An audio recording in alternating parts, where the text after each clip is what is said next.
Hello and welcome back to the Kalopsia podcast. I'm your host Sydney, and thank you so much for joining us this week on an episode on breathwork. So a couple weeks ago, I mentioned the fact that I kind of wanted to do an episode on breathwork and kind of Pilates, but we kind of did a workout-centered episode a couple weeks ago now.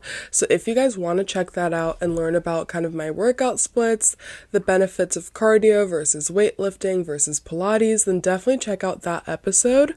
But this week, I wanted to discuss more centered and more focused on breathwork, its origins, its uses, and how we can use it in our arsenal today.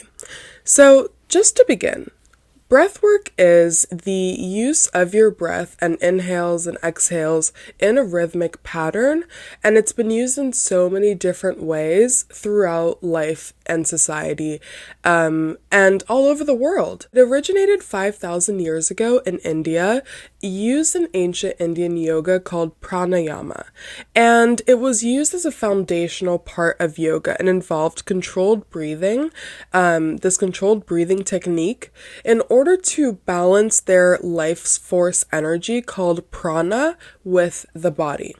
And so in this practice, they were using pranayama as a way to promote physical health, connect people with their spiritual selves, as well as kind of prepare the mind for meditation. So that was the original use of breathwork in this yoga practice in ancient India. Now, it's also been used in a lot of other societies. So we saw it in Chinese Qi Gong and Taoist practices. So in ancient China, breathwork was also utilized. They used it kind of similarly to the ancient Indian yoga practice because it was crucial to Qi Gong, which is a practice for cultivating their version of prana or Qi, I'm not sure if I'm pronouncing it right, and I do apologize if I mess up some pronunciation, but Qi is their life energy. So again, we're seeing this use of using the breath as a tool for the spiritual kind of connection as well as physical benefits. Now beyond that, they also used breathing and breath, paired with physical movement as a way to increase their vitality, foster their spiritual growth, and as well as improve their general health. Now, this isn't it. It's also been used extensively in indigenous traditions. So many indigenous cultures worldwide will use breathwork and continue to use breathwork for spiritual and healing rituals. And even just for example, in shamanic practices, rhythmic breathing was employed to induce altered states of consciousness during ceremonies. And again, it goes even further. We have its use being also noted in Greek and Roman practices. Ancient philosophers such as Hippocrates and Galen emphasized the importance of deep and rhythmic breathing to maintain this emotional balance and to maintain physical health. And even in Tibetan Buddhism, we see the same thing, where Tibetan monks have used breath-based meditation practices to achieve heightened states of consciousness, awareness, focus, and calm. Now, as we've seen here, there's a lot of different cultures that have used this breathwork practice for the same centered, pillars of benefits. So let's point those out clearly. So number one, we have spiritual growth and transcendence. Breathwork has been used in all of these across the world as a tool to deepen spiritual awareness in Indian, Chinese, Tibetan traditions, everything that we just mentioned. It was also believed to connect individuals to the cosmos. That was the way that it was used. But beyond that, we also see its benefits in traditional medicine and physical healing. So controlled breathing and techniques such as Ayurveda and traditional Chinese medicine are used to regulate the body's internal energy systems and thus also helps to improve digestion, circulation, as well as immune function. And we're going to get a little bit deeper into that in a little bit. But beyond that, we also see huge benefits and use of breath work for mental focus and for relaxation. Japanese Zen monks also used breath work, and even practitioners of martial arts have relied on breath control to maintain focus and calm during training and meditation. Now, it goes even further, and I thought this was really interesting, I did not know this, is that it's also a huge rite of passage, or it's used in a lot of rites of passage in visionary states. So indigenous tribes have actually been shown to use breathwork in rituals to induce trance-like states for vision quests, healing, connection with ancestors.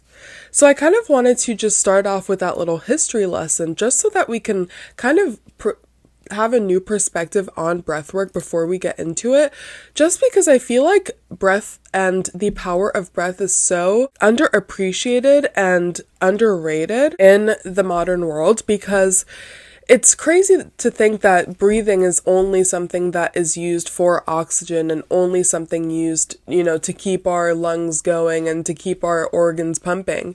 If breath is able to make our entire bodies, survive, allow our bodies to survive and, exercise and do all of these different things, it would be naive to think, that's the only use for this major part of our bodies. And I think that what really led me to be more interested in breath work and just the power of breathing is that in my immunology class a couple years ago, I actually learned that we have pain receptors in our lungs.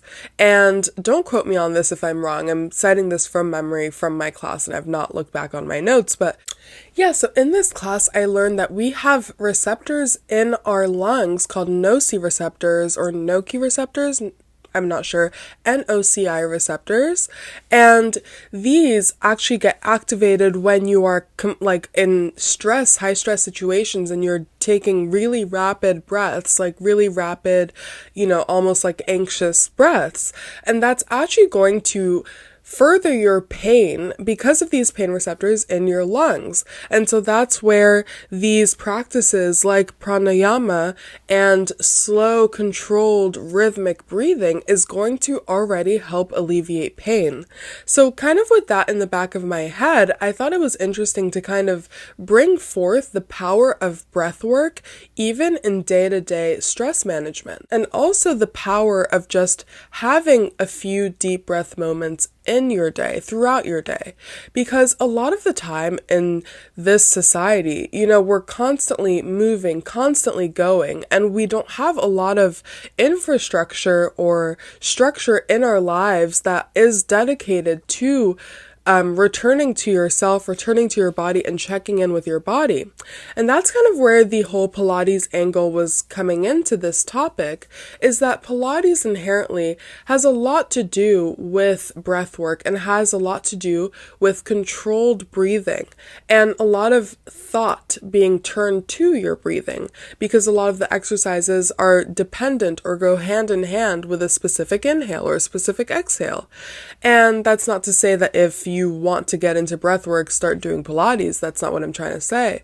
But I think that it's interesting how we can incorporate these types of practices or routines that have that inherent focus on the breath. Because the more that you're able to think about your breath and use it to your advantage, you might unlock a new tool to managing your stress, to managing your anxiety in day-to-day life. But now let's go into how this breathwork practice has been used in modern day times using empirical data. Now, the biggest thing here is that mental health and stress reduction efforts are definitely helped with this practice of breathwork. Studies have shown that slow, deep breathing activates the parasympathetic nervous system, which if you guys always have trouble with that, I personally always had trouble with that, the autonomic nervous system and parasympathetic nervous system. Between the sympathetic nervous system and the parasympathetic nervous system. S as in stress, P as in peace. So parasympathetic, you're trying to calm down. So this slow, deep breathing activates this peaceful, this parasympathetic nervous system, reducing your cortisol levels and promoting relaxation.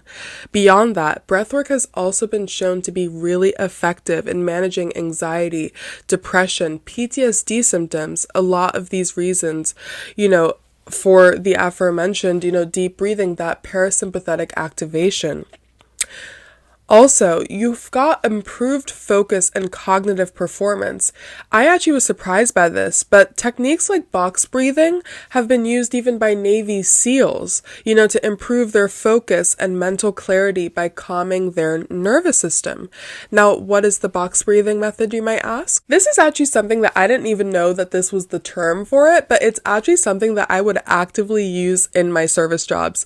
There was this one time when this man was yelling at me for some unknown reason about not having some sort of ingredient that he wanted on his sandwich, and I was like, okay, this is actually too much, and he was like insulting me. Pretty sure he called me the N-word, but I deleted it from my mind, so I honestly have no recollection. But I went to the back and did this box breathing method, which is you inhale for 4 seconds, hold for 4 seconds, exhale for 4 seconds, and hold for 4 seconds, and then you start again.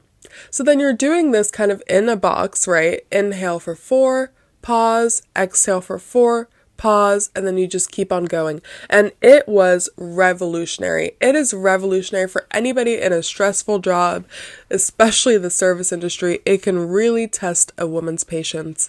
And it was not that much of a shocker, but it is a shocker to see that it is actually even used by Navy SEALs, but not even just for that relaxation and for that kind of calm, but also just for mental focus and mental clarity. So I thought that was really interesting. Breathwork also has a host of physical health benefits. Empirical research has linked diaphragmatic breathing with improved oxygenation, lowered blood pressure, and better heart variability. Now, why is heart variability really important? It's that it's going to help your heart, your cardiovascular health be more resilient. Really good heart variability shows your cardiovascular system's ability to adapt to your situation that you are dealing with right now. So if you are really stressed one moment and you go back home and nothing's happening, but your heart is still pumping, that is a limited amount of heart variability. And as you can see, that would be non-beneficial because your body is still stressed and still fighting or in fight or flight mode in that sympathetic nervous system, even when you have returned at peace. Now, having really high heart variability, you're in that stressful situation, your heart is pumping, then you head home, you've got your tea, your dinner, you're calm, your heart rate has gone back straight down. Having that large heart variability, having your cardiovascular system and your sympathetic nervous system calming down and just having everything be in alignment with your current situation and having that reflected in your cardiovascular patterns is going to help having that better heart variability, which is also associated with better immune support, better immune system. You're also getting a lot of a better ability to recover from stress. It's also great for your nervous system's health. You're not staying in that fight or flight mode for an extended period of time. And I also learned in my immunology class, if you find yourself constantly with a higher stress level, chronic stress, terrible impacts for your immune system, terrible impacts for your mental health. So it's really important to try to get that better heart variability, and breathwork can help you get there. Breathwork, just like we just said, when you've got this chronic stress, chronic pain, which also causes chronic stress, breathwork has been used for managing chronic pain, even asthma, improving lung function as well. It's also hugely beneficial for trauma and emotional release. Holotropic and somatic breathwork have been studied for their ability to access suppressed emotions as well as support emotional healing. This has been shown because in these studies, breathwork has proven to help release held and stored tension within the body. And I actually have always wanted to read this book, but I'll throw it in there now. It's called The Body Keeps the Score, or The Body Keeps the Score when it comes to generational trauma and long held tension, this type of thing. And it's so beautiful to see that even breath work, just the power of the breath, can already help in those regards as well. And needless to say, you're also going to get enhanced athletic performance. Being able to optimize your oxygen utilization, that's obviously going to help you with that endurance and as well as your sped up recovery. But beyond that, you're also going to get really good sleep. I feel like one of the best ways for me to get myself to sleep if I'm dealing with insomnia as well, I do not count sheep. Has that ever worked for anyone? I only know one person, maybe Chris Sturniolo, for whom that actually works. But I have not, I've not counted sheep maybe one time in my life. I can actually remember counting cows once when I was 6. But that's besides the point. To get myself to sleep, breathwork is a huge tool as well. Even just that boxing method, it's all about being able to take your mind away from your thoughts and the natural flow of your thoughts and instead turning it towards a specific marker, a specific thing, because concentration exhausts you. So that's why some people read, but also focusing on your breath, thinking, okay, I'm counting 1, 2, 3, 4, holding 1, 2, 3, 4. You do that 5 times, your brain has already released it and slumbered into sleep. So it's a really great way to do it. And it's as well going to lower your heart rate. And so by lowering your heart rate, your body will naturally calm down and it will help you fall to sleep faster. So yeah, I feel like that's kind of all I have for you guys today when it comes to the benefits and the origins of breathwork, but I thought I would just bring it to your attention because I feel like it's something that not a lot of people talk about and not a lot of people realize the actual power of breath and breathwork. And I'll actually go on to throw in an extra benefit is that it helps me with my congestion, actually. Like a lot of the time, if I'm having a really congested moment, because I'm chronically congested year round, as you can probably hear too, I'm getting over a cold. But a lot of the time, if you do this box method, if you inhale really slowly and hold it for a long time and then exhale and then hold it, like it will actually also help unblock your nasal passages.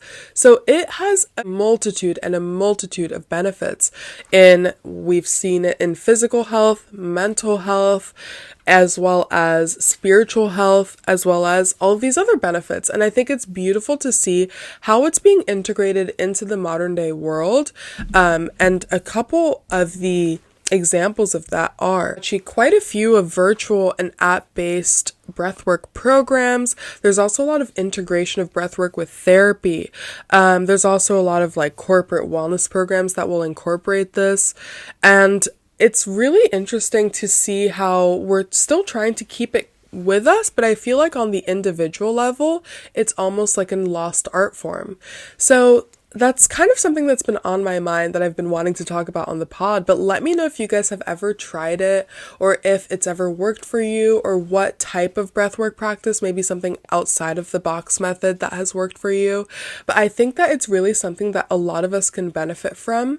Even just a deep breath once in a while will go a long way, but being able to know of this breathwork exercise and really use it as a coping mechanism when we're having a stressful day or stressful period in life, even dealing with insomnia, like the list is endless on the benefits for this, you guys. So please let me know what your thoughts are on breathwork on this topic. If you guys enjoyed the kind of more biologically focused episodes, I can definitely get more into that, but let me know your thoughts and don't forget to reach out at Kalopsia Pod, KALOPSIAPOD on Instagram and TikTok, or at Sydney Jotita, SYDNEYDJOTITA on Instagram, TikTok, and YouTube. And I hope that you guys enjoyed this episode. I'm sorry it's a little bit of a shorter one, but I think the shorter ones are fun too. You can listen to it while you wash your dishes or load the dishwasher or anything that you need to do in your day-to-day life. But I hope that you guys enjoyed this week's episode, and I will see you next Friday. Bye.